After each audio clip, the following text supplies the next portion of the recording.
All right. Hello to everyone who's coming in. We'll get started in about a minute. I just want to give some time for people to finish joining and setting up their computers, and then we'll jump in.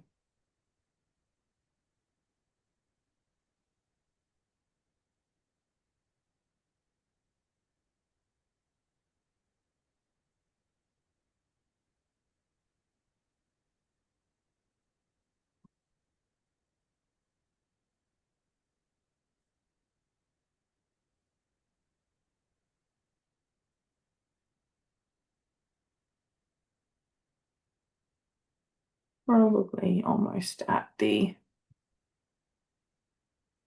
everyone with us, so shouldn't need to wait for too long today. That's good.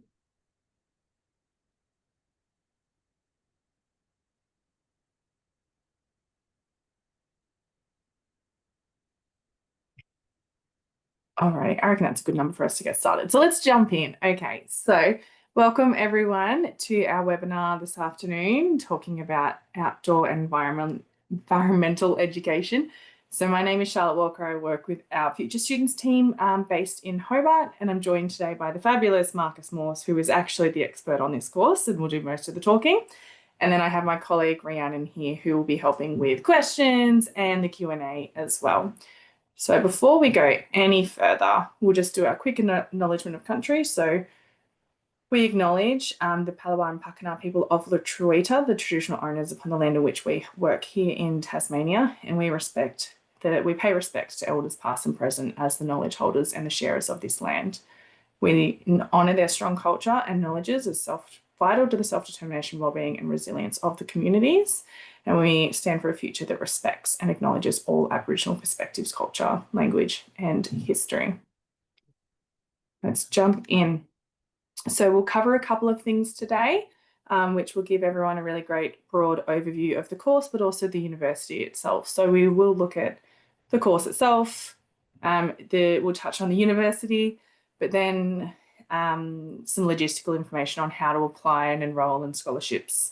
And we will have time for a Q&A at the end as well. So you'll see down the bottom the Q&A button.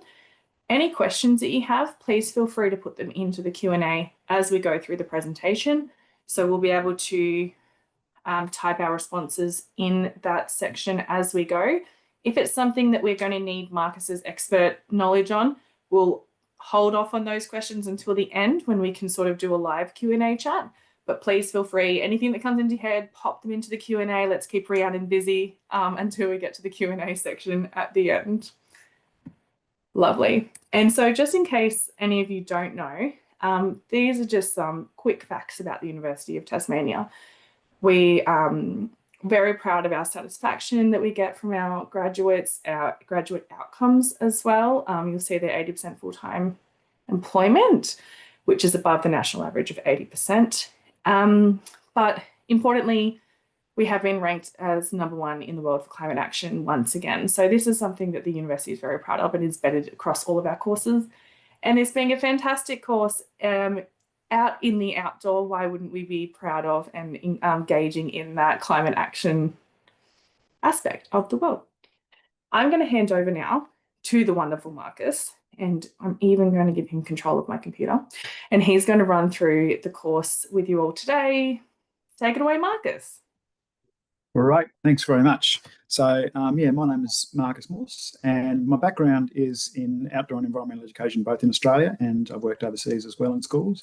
I've also just got a little bit of action going on here. I've also worked in nature-based guiding and tourism around the world as well, and in Australia. And probably, pretty importantly as well, I've worked for the last 15 years in universities across Australia, running courses very similar to this one in some ways. But what's given me a great background in that is to be able to run those courses. And really, I've come back to Tasmania about 3 years ago to set up this course. I think it's the most amazing place to run a course, one of the best places in the world to run a course, I think, and I certainly think it's the best place to run one in Australia like this. It's absolutely incredible.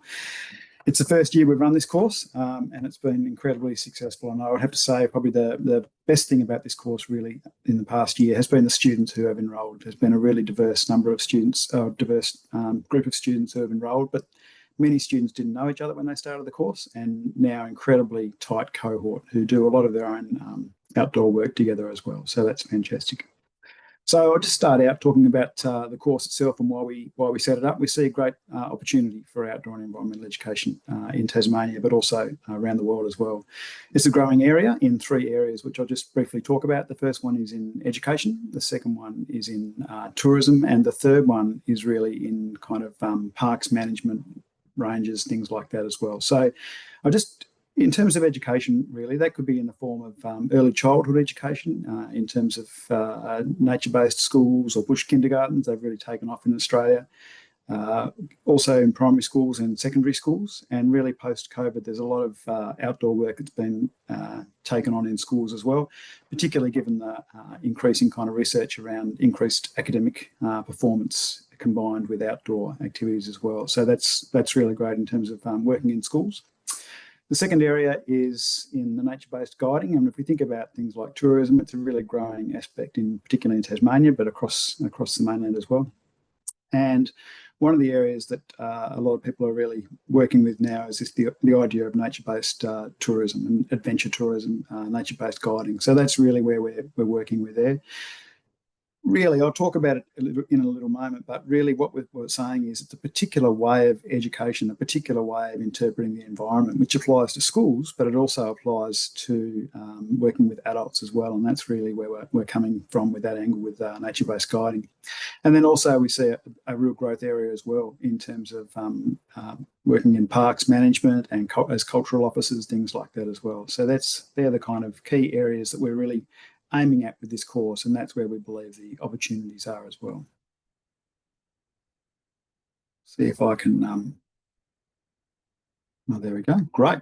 So learning beyond the classroom, yep. So really what I want to say here is that really the best thing is the outdoor as a classroom. It's not so much beyond the classroom, it really is our classroom. And a lot of the learning that we do is outdoors. It's really experientially based. You can see on the left-hand side there, that's the students in a subject called coastal ecologies, up on top of one of the peaks on Maria Island, and looking at landforms, coastal ecology and geography, things like that up there as well. So really we're taking this kind of as the classroom that we learn in. So, you know, we could think about learning.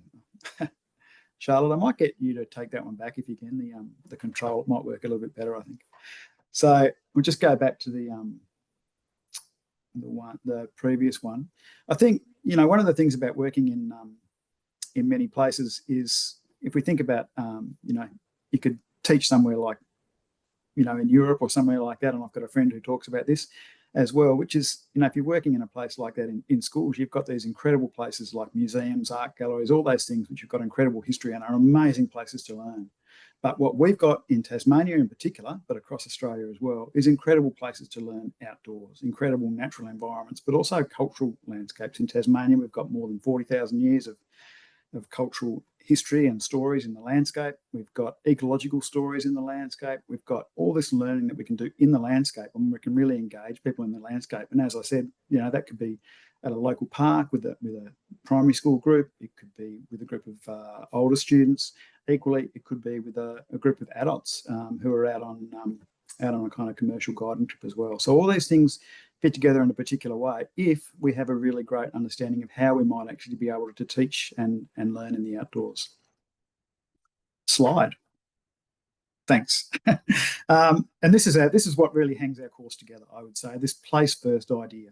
And really, we're looking at place-based education, but in a particular way. So really, we say education starts with the places that we go to, and place actually does a lot of the teaching while we're there. So instead of thinking about, you know, we're going to think about what we're going to teach and then go to a particular place, we actually start with the place. We look for the stories in that landscape. We look for the ecological stories that are there. We explore the place. We spend some time there. We get to know the place. We might hear from Indigenous community members who are there. This is our starting point for everything that we do when we go to a place.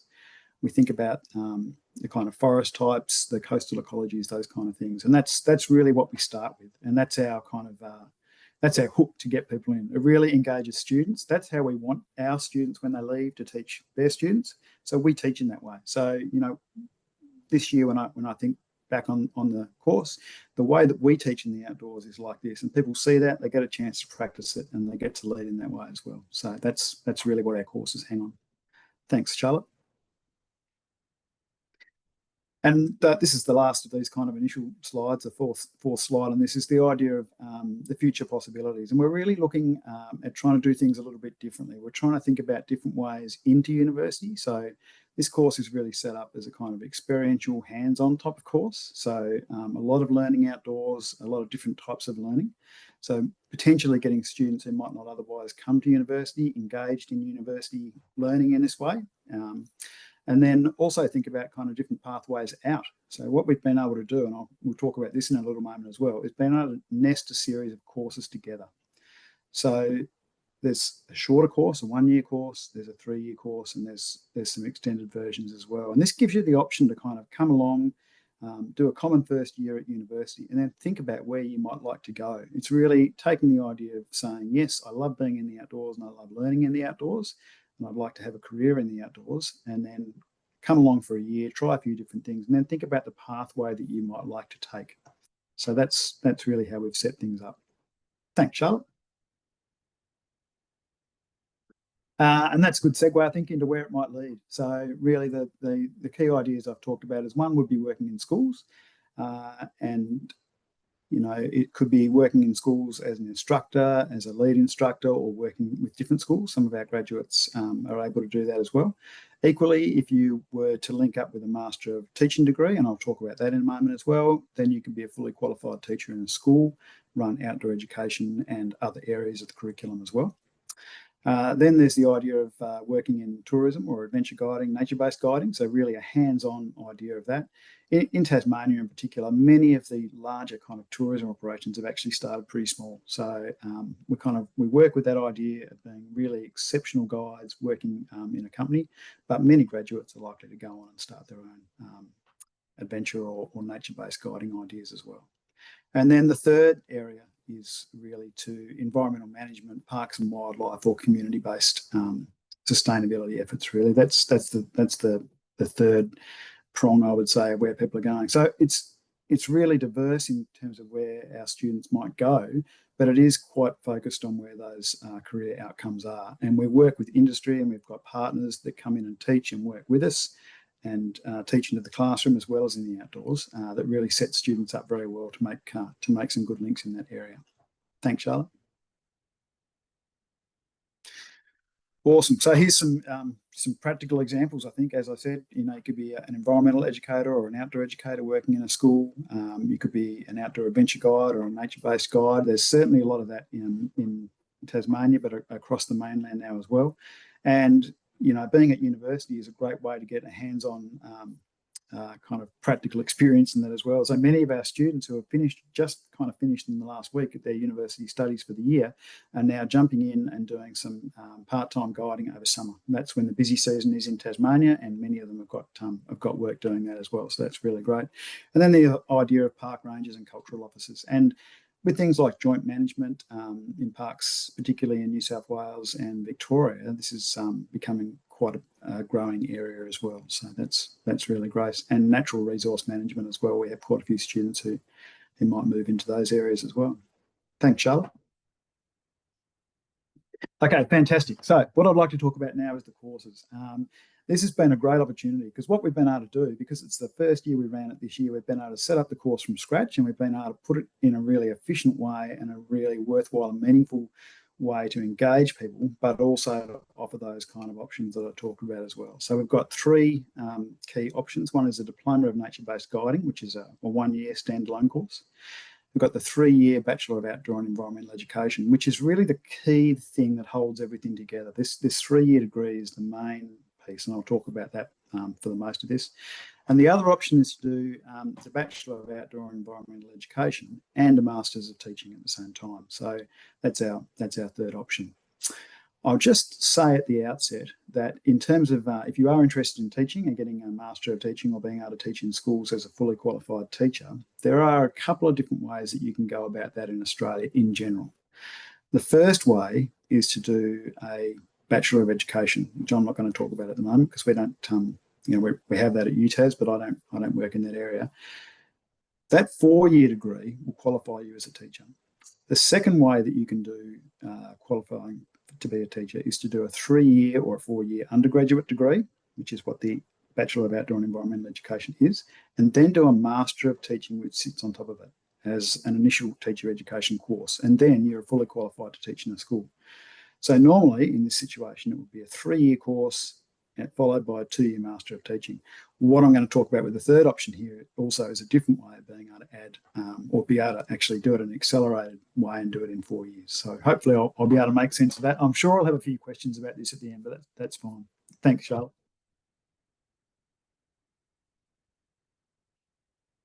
Awesome. So the first one I am going to talk about is our key thing. This is everything that hangs together. We had 42 students enroll this year, and I think 32 of them enrolled into the main course, the 3-year Bachelor of Outdoor and Environmental Education. You can still move in and out of this at the end of first year if you'd like to, but this is our main kind of offering that things hang off. Thanks, Charlotte. Now, I should say as well, it really is a course for people that love learning in the outdoors. If you love being in the outdoors and you're happy to learn in the outdoors, you're happy to do that on a kind of for a couple of hours, but you're also happy to go on multi-day excursions and trips to actually learn about things like coastal ecology or bush environments, things like that, then this is an awesome course. In the first year, there's 40 days of fieldwork, and in the 3-year degree total, there's around 100 days of fieldwork, and they are in some of the most incredible places in Tasmania. So things like Freycinet, Maria Island. First-year students did the overland track this year as well. Lake St Clair, Central Plateau, those kind of areas, which are just absolutely incredible places to go, but also contain a great classroom or a great place to learn as well. So that's it. Really is an outdoor-focused course. Thanks, Charlotte. The next thing I'm going to do is you don't need to remember this. There'll be no test on it at the end, but I'm going to have a few slides now which have kind of got the course structured because I think it shows how amazing this kind of setup really is and where it could lead from a career point of view as well. So I'll explain it, just take it in for a little bit, and there might be some questions at the end. So what you've got here is a course map for the 3-year degree. The red dotted line at the top represents the first year of the course. So the top line is the first semester, and you can see that there's 4 subjects in there. In general at university, we have 4 subjects per semester. And the second line is the second semester. So the students who are here this year did that. The other reason it's got the red line around it is also essentially the Diploma of Nature-Based Guiding as well. So if you were to do the Diploma of Nature-Based Guiding, you would get full credit for that first year, and you can move into the second year there as well. You'll notice there's the codes for the subjects in the first year and further down on the left as well. There's a lot of subjects which are coded E and V. All of those subjects are new, and they're written specifically for this course, and they have students in this, just from this course. So it's quite amazing. We had the 40 students in these classes, and that's it. It's quite a tight kind of set of cohort that in the first year. They all do the same subject and they all know each other quite well, go to classes together, and also do the practical field work together, often in different groups. So there's quite a bit of changing around, but it's a really great opportunity. But what it also means is that those units have been written in a kind of custom way to be able to do that. You'll notice there's 2 units on the right-hand side which have got different codes. Global Geographies of Change and Introducing Indigenous Life Worlds. And they really go along with also the 2 core options in the second year as well. So we think about those 4 subjects a little bit differently.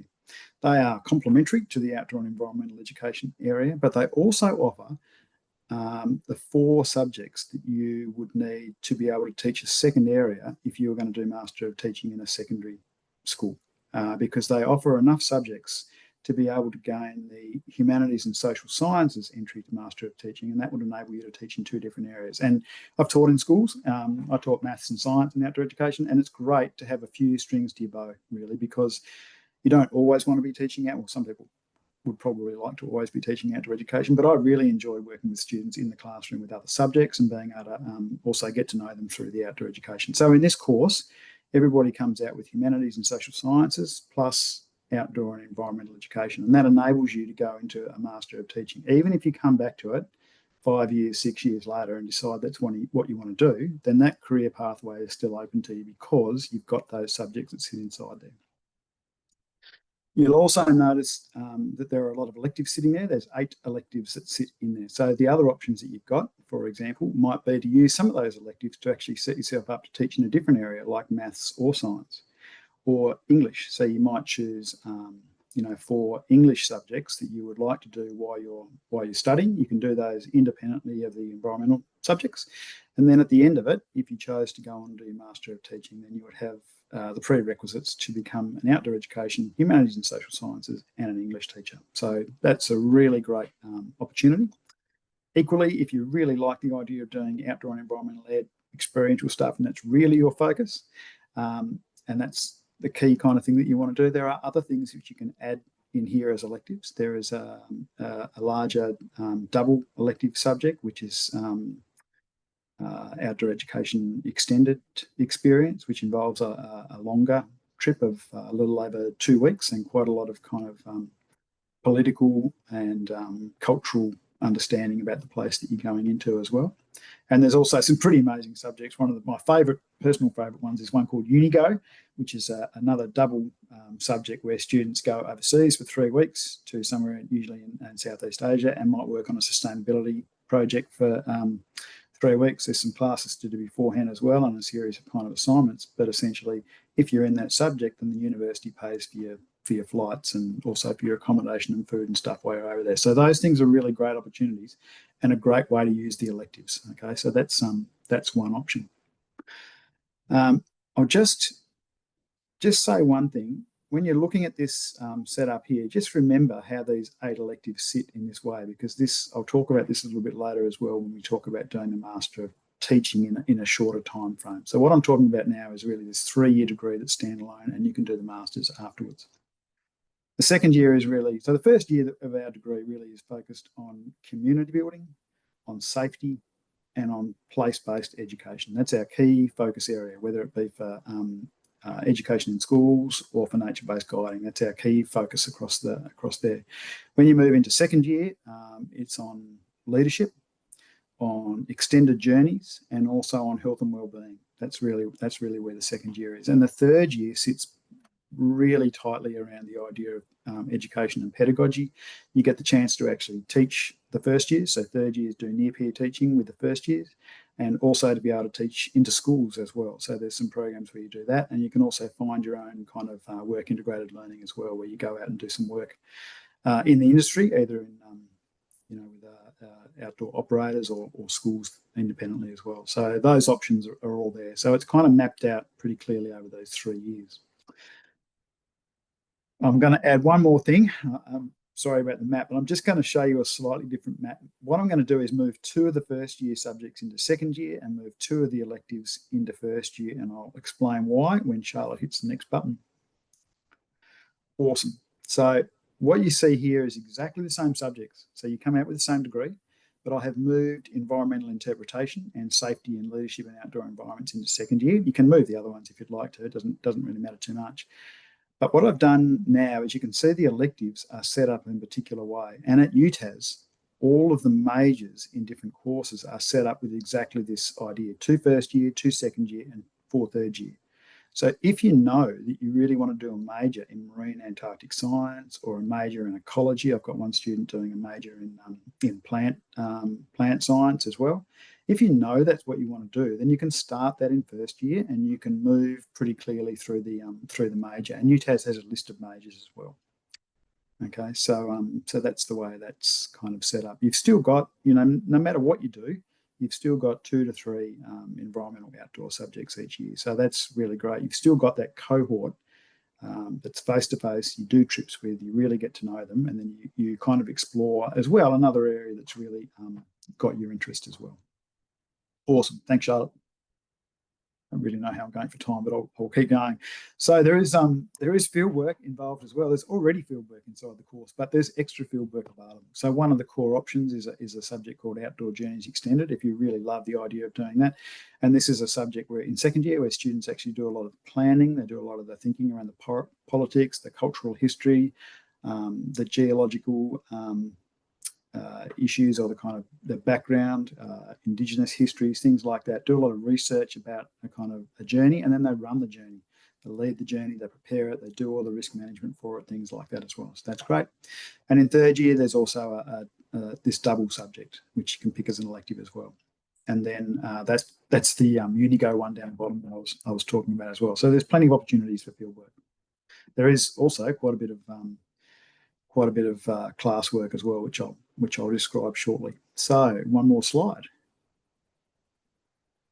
Great, awesome. So this is the 1 year. This is the 1 year part, the diploma of nature-based guiding. I'd have to say we did have 10 students who came in and started this, and I would say a little over half have decided to actually continue on and do the third year one as well. But we do have a few students who have just picked this one, and now they're going to go and work either in Tasmania, Australia, or a couple of them are going overseas as well. And they could easily come back as well later. So that's great. So next slide, Charlotte.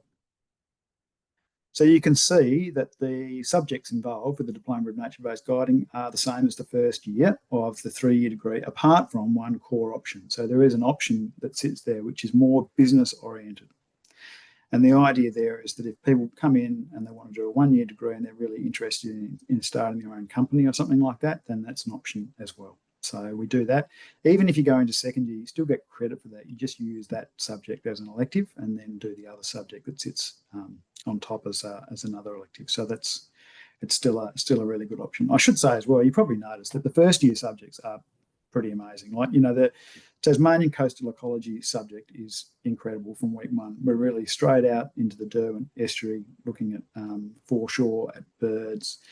We travel down on an overnight trip down to Tasman Peninsula about week 4, I think it is. We're doing birds, we're doing Tasmanian coastal plants, we're doing coastal landscapes, and also walking out from Fortescue Bay as well. And then about halfway through the semester, there's a 5-day trip to Maria Island as well, which is not you don't walk a long way there. You're really doing a lot of learning about the place as you go and learning the stories there as well. So that's great. Thanks, Charlotte.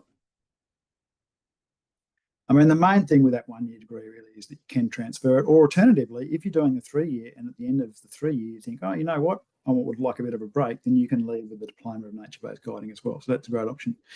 This one I'm pretty excited about. So if you think about the original setup that you saw for the 3-year degree, those 8 electives, they sit there in a block, 4 in second year and 4 in third year. And a really unique opportunity which occurs at UTAS is that they've provided the opportunity for students to enrol into the units from the postgraduate Master of Teaching as part of this first 3-year degree. So essentially, those electives, you don't use them in other areas, you use them as the first year of the Master of Teaching. So I'm going to show a slightly more complicated map now. Charlotte, if you can hit one more slide. My suggestion here is don't worry about the bottom 2 lines at all. Just think about the rest of the map above the bottom 2 lines. You'll see those 8 electives there again. So as I was suggesting, if you get to the end of first year and you've got a credit average, then you're able to enter into this where you'll be doing those Master of Teaching subjects in second year and in third year. What that means is by the end of the 3-year degree, you've already got 1/2 of your Master of Teaching completed. And then you can go on and do the second half. The second part of Master of Teaching is quite practical, and it's likely to become more practical in the next few years.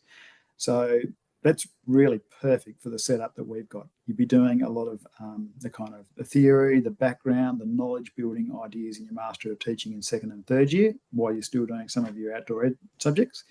And then the final year is a lot of placements in schools, and you're really doing the learning in the school. And I can tell you right now, there are a lot of schools in Tasmania who are really keen to have our graduates and our students come out and be able to teach outdoor education in those schools, as well as humanities and things like that as well. So that's really great. So this is the primary option. You can enrol into this, and if you do enrol, you can pick this at the outset and you can say, yep, that's what I'm keen to do. And this is the the primary version, and then Charlotte, if you hit the next one, there'll be a secondary version. So the secondary version is only, or the back one, yep. The secondary version is only slightly. I'm getting there. Sorry, it just doesn't want to go backwards. I'll get there eventually. It's all right. The secondary version is essentially the same as the primary version, except that there are a couple of particular teaching specialisation areas that you do as well. So, yeah, that's really great. We might be able to go back a couple, I reckon, Charlotte. Just bear with me while I try and figure out You're why. right. No worries. That's why I gave it back to you, because it was doing the same thing to me. So, well, I was meant to be able to do this. Here we go. Here we go. Now it's working. Okay, there's our second. That's perfect. Yeah, so there's our secondary. You can see there's these specialisations. One would be two would be humanities and social sciences, and then there's other subjects in there which really are focused on secondary. And again, that last year is pretty practically focused. You've been a fair part of the time. Nice one. Thanks, Charlotte. And the next slide is a picture of Maria Island, and I have to say,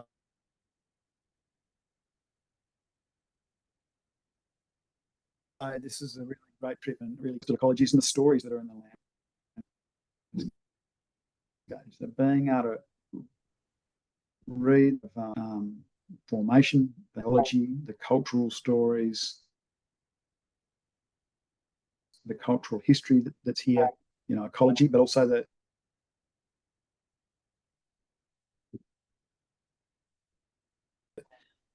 geology itself holds these stories and this kind of history of the place. And which is not only recent, but we're out there learning the whole time, actually in those places. So that's absolutely. Thanks, Charlotte.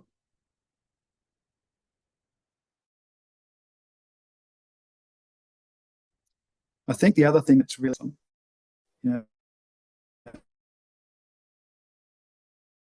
super excited to come back and to be able to teach in these places and work with. So we not only have incredible staff who work in schools in Tasmania, but we also have, Tasmania has this amazing reputation, really, for adventure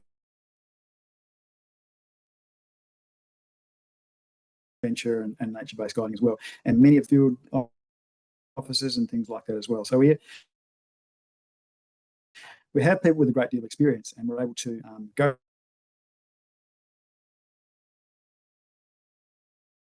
to these places and really learn the best ways to operate, work together in these places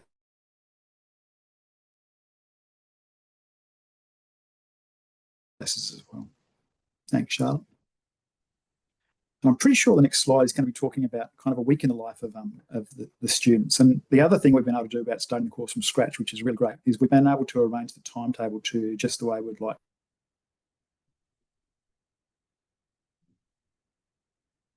to be able to do it. So what we do is we have class on Wednesday. So for each unit that you do, there's usually a 2-hour workshop lecture, which is kind of, and then we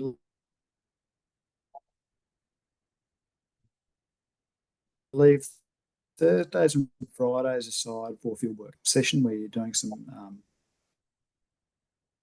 birding and some coastal ecology. And then it could also be a 2-day trip.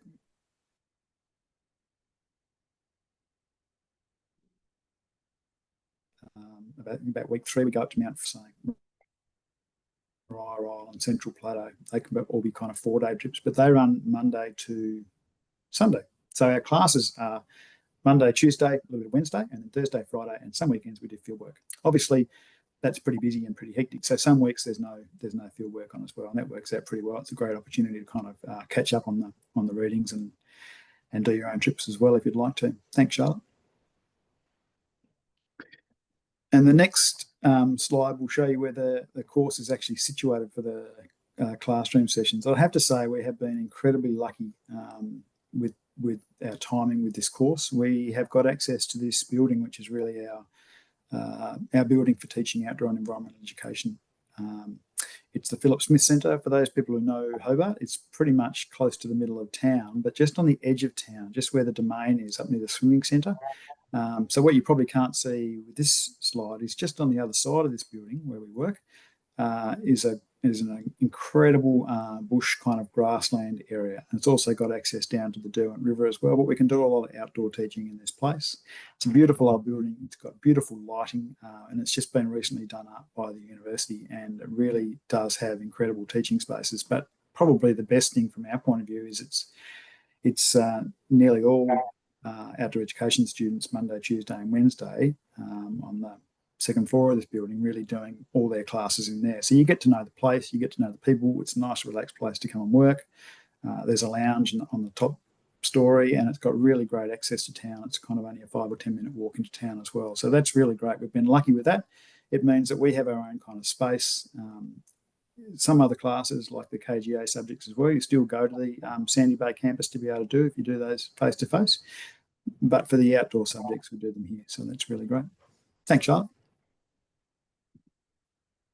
The next slide will be a surprise because so we do have these fieldwork extensions as well. Just to say really that we do have the opportunity in Tasmania. Right? You know, the other thing is everything is so close in Tasmania. You know, in Hobart we can go up and we can do work on Canungi or Mount Wellington. It's only 10 or 15 minute drive away. We can be doing the sea kayaking on the Derwent estuary. We can go down there. That's only 15 or 20 minute drive to where we actually do things.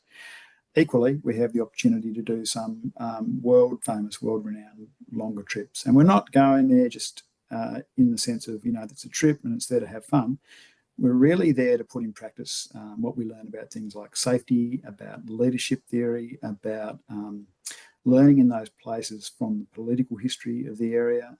Tasmania's got an incredible history when it comes to green politics, but also other politics as well. And we can follow those threads through and we can learn a lot that really applies also not only to outdoor education, but also to humanities and social sciences area as well. So it's a really great opportunity to learn when you're in the places that have inspired a lot of these political movements as well. So that's great. Thanks, Charlotte. And then this is one of the last slides, I think, actually. It's actually just suggesting we do have external accreditation inside the course as well. So in the first year, so everybody who does the course does a wilderness first aid certificate. So you come out with that. And then in second and third year, if you're doing a 3-year degree, then we work with Paddle Australia to look at getting some paddling accreditation as well. So you do come out with these kind of external accreditations as well. I mean, the wilderness first aid is really the key one that enables you to work, and it enables you really to work at the end of first year in the outdoors as well. So that's really great. I should also say we do, I think the most amazing thing this year, as I said, was the students who came and did the course. I would say it was 50-50 between Tasmanian students and mainland students, and most students who came didn't really know anybody else in the course. We did have around half, maybe a little bit more, of students who'd come recently out of college, but we had a lot of students who had already worked for 2 or 3 years on the mainland, or even 5 years in a school as a teaching assistant, or worked for a guiding company. We had some students who also were a little bit older than that as well and had a great deal of life experience who came and did the course as well.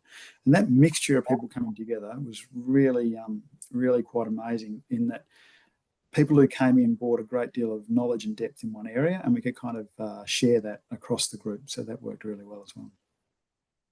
Thanks, Charlotte.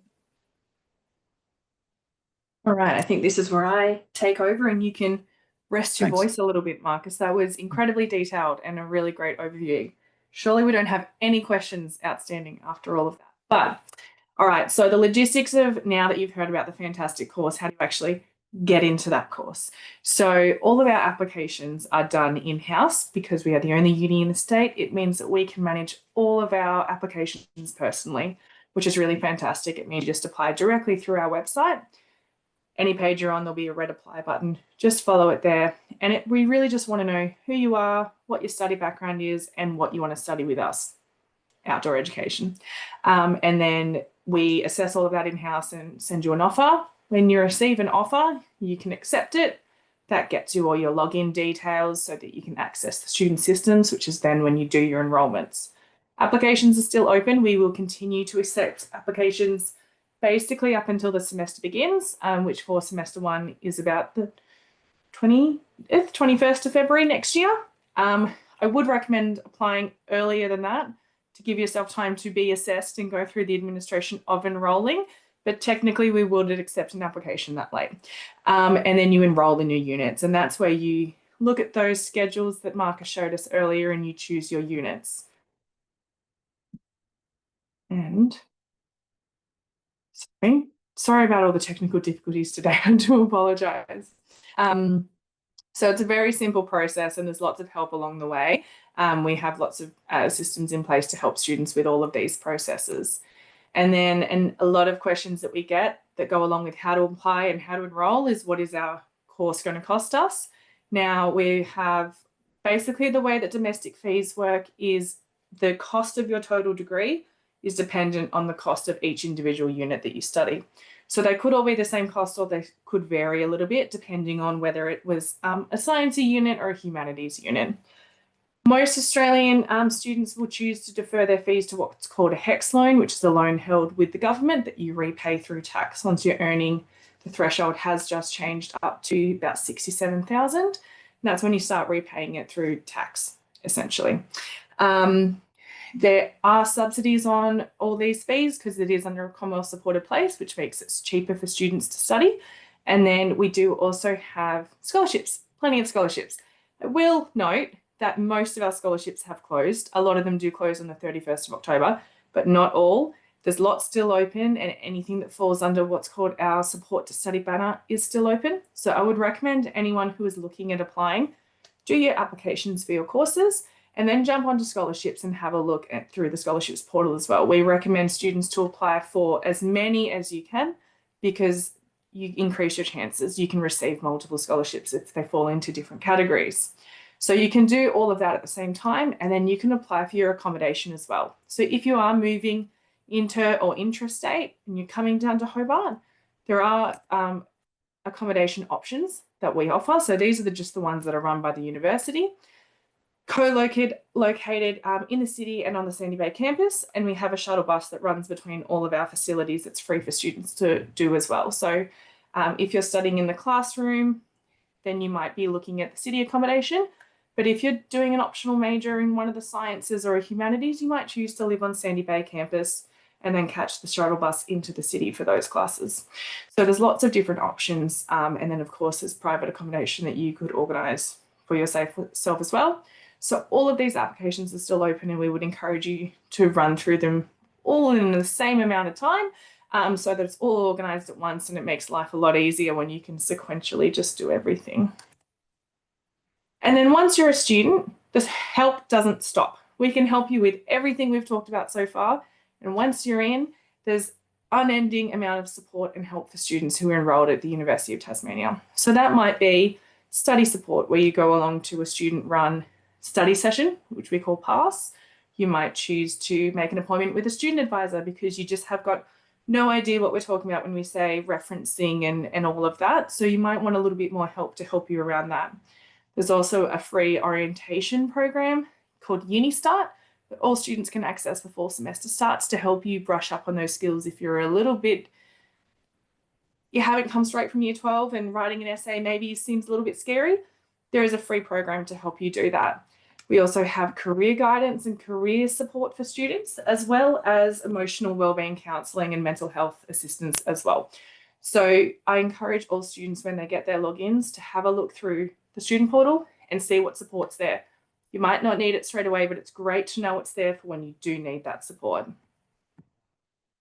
All right, that's all the admin. That's all the exciting stuff from Marcus. Let's go through Q&A. So going on in the Q&A at the moment.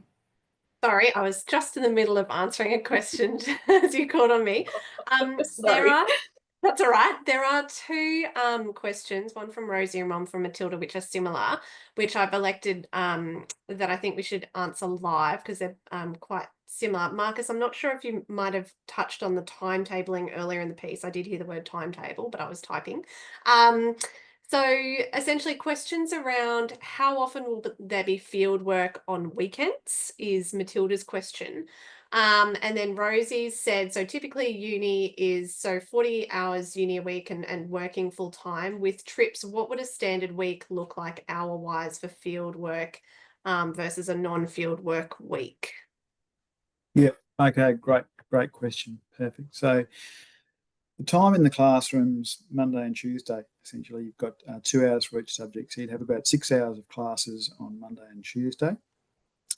On Wednesday, if you're in first year, actually, you wouldn't have classes. And then potentially you would have, on average, I would say 1 to 2 days of field work during the week. In terms of, but having also said that, we actually do a fair bit of the assessment and a fair bit of the teaching actually on the field work as well. So you're often doing what you need to do with nature journals and things like that on the field work while you're going, and then you can hand that in. So there's not as much kind of extra assessment. We don't have exams at the end of the semester either. Everything's kind of contained in those weeks. Those weeks are busy though. So 6 hours of class, I would say, and then 1 to 2 days of field work. In terms of things on the weekends, we often have options. So we might have a 2-day trip to Mount Field, and there might be a Thursday, Friday option, and then a Saturday, Sunday option. We put people into groups, but you can swap between the groups as well. In terms of trips that run over the weekend necessarily, so for example, the 4-day trips, there's usually 2 of those per semester. So first semester, there's a 4-day Maria Island trip, and there's also a 4-day Central Plateau trip, which goes to Skullbone Plains and just to the right-hand side of Lake St Clair. Second semester, there is the Overland trip, and then there's also a 4-day river environments trip as well. So, yeah, hopefully that kind of answers those questions. It is fairly busy, and everything is face-to-face. So you really need to be able to come to classes on Mondays and Tuesdays, and you need to be able to do the field work. So many of our students work, absolutely, but they tend to be able to work in the evenings or on weekends, or be able to give their employer a schedule of when they can work.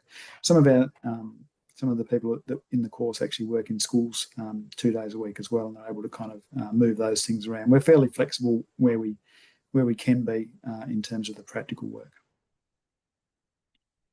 You. I've got another double question that I think we can hit with two birds, one stone. In terms of the gear needed for fieldwork, how much of that would students need to apply, and how much does the university provide? Oh, was that a question about the equipment? Outdoor gear, yeah, and equipment. Oh, yeah, great. Okay, so excellent question, actually. So we expect people to have their own personal equipment in the sense of things that really are personal. So raincoat, wet weather gear, warm clothes, walking boots, backpack, those kind of things. We have, and we supply, if people would like to use it, some people prefer to use their own, but we have tents. We have all of the equipment for the activities, things like kayaks, paddles, sea kayaks, rafts. If we're going climbing, we supply all that kind of equipment, harnesses, helmets, things like that. It's really just the personal equipment. So you can borrow a tent for the walks, for example, but that we do expect that people will have their own backpack and their own raincoat, sleeping bag, thermos, things like that. We've got stoves. We've got both trangiers and shellite stoves as well. So yeah, you can certainly borrow a lot of the gear. And having said that, you can actually borrow it outside the course. So for example, a couple of days ago, a student who was going on a separate trip was able to come and borrow one of the tents and one of the stoves and use that outside the course as well. So yeah. Thanks, Marcus. Just got another one. So Rosie's asked, as a follow-up to the field work, how early in the semester do students get that schedule for when their field work is going to fall? Yeah, I reckon that we will probably try and send that out 3 to 4 weeks before it starts. Often it's around, I'd say around the start of February. So maybe 3 weeks before usually makes the most sense. That's when most people are enrolled, and that's when you're able to kind of to be able to put that out. Yep. And Lily's asked if you'd need to have your own transportation for field work. So does the uni transport students, whether it's just onto Kunyani or over onto the West Coast, or do students organise their own transport there? Another great question. We supply the transport.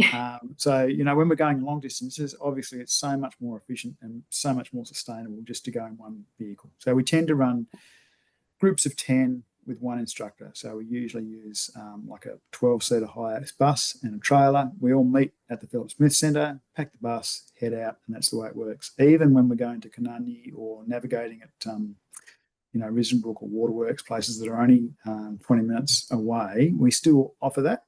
Some students in those situations tend to prefer to drive their own vehicle because they can leave at the end of the day, or they might already live out there. So, for example, when we're doing work sea kayaking, we had a group of students who lived down that direction, and they were happy just to meet us at the beach and head out from there. So, yeah, you can do either, but certainly we supply transport, and we pretty much insist on it for the longer trips that you work with the university transport. Yep.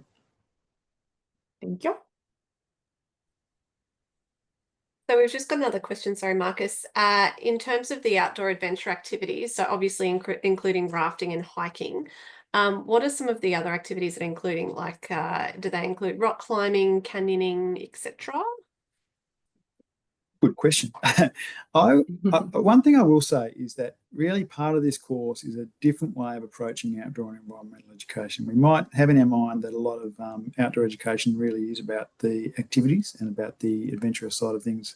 In this course, our thing is really about education and engaging students in the place and the stories of the place and the history and the ecology, and actually being able to learn from those places. The activities are great because they allow us to be in those places. So we go rafting, we go kayaking, we go sea kayaking, so we can visit those places with students. We can be really safe, and we can do it that way. So really that's our main focus. Most of the activities that we do in first year really rely on walking. So we're doing day trips, or we're doing overnight bushwalks. We do in first year, though, we do some sea kayaking. We do, like, for example, in the last month, we did 4 to 5 days on the Forth River and the Mersey River up in the northwest. We also went climbing at Whitewater Wall at Freycinet for 3 days. So we do these things, but they're not the key focus of the course. So, yeah, I would say really in terms of the river, we're doing kayaking and rafting, and you don't have to do the kayaking. You can be in the rafts if that's your preference. But we certainly do both of those, and we continue that through all 3 years so that you get a good deal of time doing those activities. And we do some longer journeys. We're expecting to do at the end of second year probably a 9 or a 10-day rafting journey as well. So, but we don't do canyoning, and we don't do mountain biking, and we don't do a lot of climbing either. So I'll make that clear at the start. Having said that, as I said, students we've got are absolutely incredible. By the halfway through the first semester, there's a group of 40 students. I reckon there was 15, 16 students every Wednesday morning or Thursday evening who were going to the climbing gym and climbing together as a group. So they got into it. They were doing their own trips. By the time we got to climbing in October, there were 15, 16 students who had already done a great deal of climbing, and were able to do a lot more given that as well. So that was great. And I would add as well that the uni has lots of active student-run clubs and societies, like the scuba diving club and the bushwalking and things like that. So there's those extras that are totally optional that you could do outside of the study as well. If there's not enough scuba diving in your coursework, if you're doing marine biology and this, then you could join the scuba diving club. So there are those opportunities outside of the direct classroom. Marcus, as well, with the fieldwork gear, obviously you've mentioned that students can borrow it once they are a current student with us. Someone's just asked, though, is there any sort of discount associated with the university if students do need to buy any kit new? Yeah, so nearly all of the shops in town give us a fairly substantial discount, 20% or sometimes even more than that. And yeah, there's a code that we use, and use your Unicard to get those discounts. So certainly there's very good discounts at the local shops who have been really supportive. Like, that's the other thing. The university has been really supportive, but so is the local community, and people are already working in the industry, and shops as well, things like that. So that's great. Awesome. That's good to know. So yeah, if you are doing the course and you're likely to buy some gear and you know exactly what the gear is, I would be a little inclined to wait until the first week, get the code, and yes, and get your student entertaining week. Actually. We also have not going to send you white second year students second year students are also likely to sell gear in the first week, and a bit of a second-hand sale as well. So Perfect. All right. And what if a student, for whatever reason, be it illness or some sort of emergent situation, can't attend a specific fieldwork experience? Another excellent question. So, because there's a certain number of fieldwork things, there's often multiple opportunities. So, for example, the Maria Island trip, there's 2 weeks in a row. We don't take all students in one go. We do multiple excursions. So, yep, if you're sick in the first week, you can do the second week. Having said that, if you're on the second week trip and you're sick, then yeah, you do miss that trip. It's we call it a hurdle trip, and there's 2 options. Then you can either make it up by doing additional things during the year, or many of our students go for the option where they do it the following year. So, for example, in coastal ecologies, if you weren't able to come on the Maria Island trip, and there was one student who couldn't do that this year, then they're actually going to do it the following year. So they do the whole subject, they do all the assignment, they do all the coursework, they do everything. All they're missing is that hurdle task of the Maria Island trip, plus the kind of assessment that goes along with that. So then they've elected to do it the following year, and they will actually join the first year cohort when they do it the following year. Alternatively, if you're just doing the 1 year degree, then we find a way to be able to do the same kind of assessment or the same kind of learning outcomes in a different way on a later trip, because we do have multiple trips going, and we have trips going in first year and second year. So there's usually a way to kind of work these things out. That's really fantastic. Not all courses have that sort of flexibility, so that's really great. It's a good setup. Yeah. Yeah. And I would note as well, if you're looking at this and thinking it's going to be a bit overwhelming doing multiple subjects with multiple fieldwork components and how will you juggle that? When we say a course is 3 years, that's if you're a full-time student. So you do have the option to study part-time as well. And so instead of doing 4 units in semester 1, you might do 2 or 3, noting that will extend how long it takes you to complete the degree. So you've got up to 7 years to complete a 3-year degree, and up to 3 years to complete a 1-year degree, so that diploma. So if you do need to study part-time, because to fit it in around work or family or life or whatever, there is that option as well, which just gives you that space to juggle all of those things. Many students coming straight from year 12 are used to full-time study, so they jump into full-time, but obviously that doesn't work for everyone. So you could make an appointment with a student advisor and help work out what that's going to look like for you as well before semester starts. And also, if you've got a question, you don't have time to ask it, or you think of it later as well, it's very easy to find my email on the UTAS site. Just send me an email, and I can give you a ring. You can call me, or we can chat over email, and I can answer any specific questions. Some questions are kind of particular to individuals as well, so it's pretty easy to do that as well if you'd like to. Thank you. All right, we've got about 3 minutes left in the webinar, and currently the Q&A is empty. So I'll leave it open for a couple more minutes. So if you have any last minute questions, please jump them in now so we can get to them. But while we wait to see if there are any more questions, thank you so much today, Marcus. That was incredibly detailed, and I now want to study the course, and I need to hold myself back. Thank you, Rhiannon, for helping with the questions as well, and for everyone who's joined us today. We'll just sort of do the awkward silence now while we wait to see if there's any questions. But unless anyone has any final things to add, Rhiannon and Marcus, that's probably bringing it up to a wrap.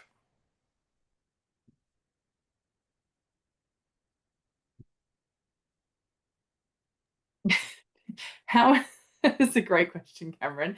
How many people teach this course, or are you doing all of it, Marcus? Oh, I love the idea of you running between classrooms.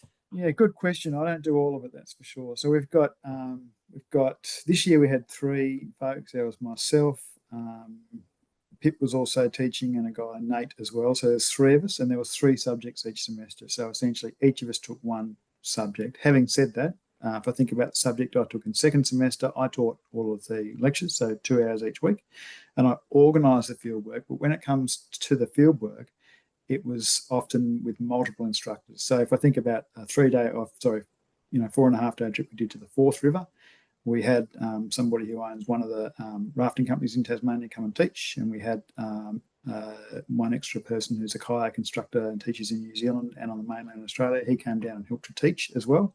So there was 3 of us working with around 21 students, and the same for that. So even in the individual subjects where you'll have one coordinator like myself who runs it, whenever you do field work, you'll be working with a great variety of people. So that's really good. And we're super lucky to have the quality of people that we have.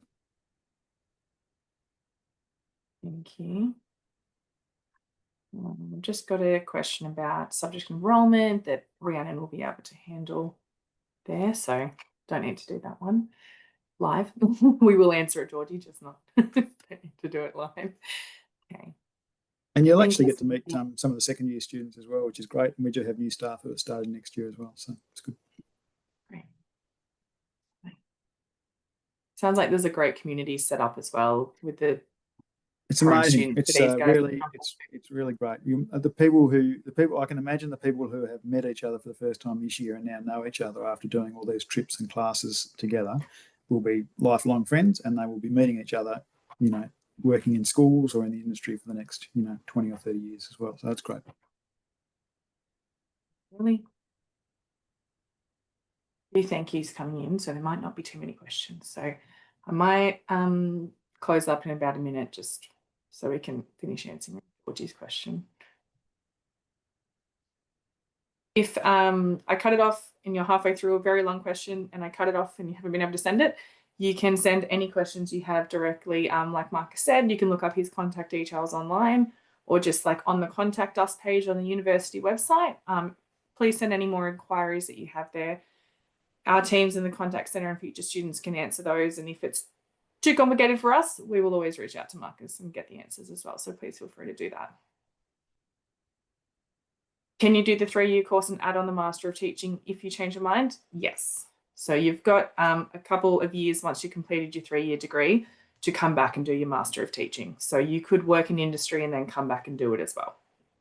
And one thing I would say is that many students who want to do the Masters of Teaching and know that they want a Masters of Teaching, after they've done the first year, they've now actually decided to do the 3-year degree and then do the Masters of Teaching after that, because they want to be able to use their electives for some of the amazing other subjects that you can do while you're uni as well. So you don't need to decide until the end of first year, but it's a pretty good opportunity while you're here to learn a pretty diverse areas of knowledge as well. Absolutely. All right, I'm going to wrap it up now. Thank you for everyone for joining us today. Thank you, Marcus. Thank you, Rhiannon. And I hope everyone has a wonderful afternoon. Thank you. Thank you. Thanks.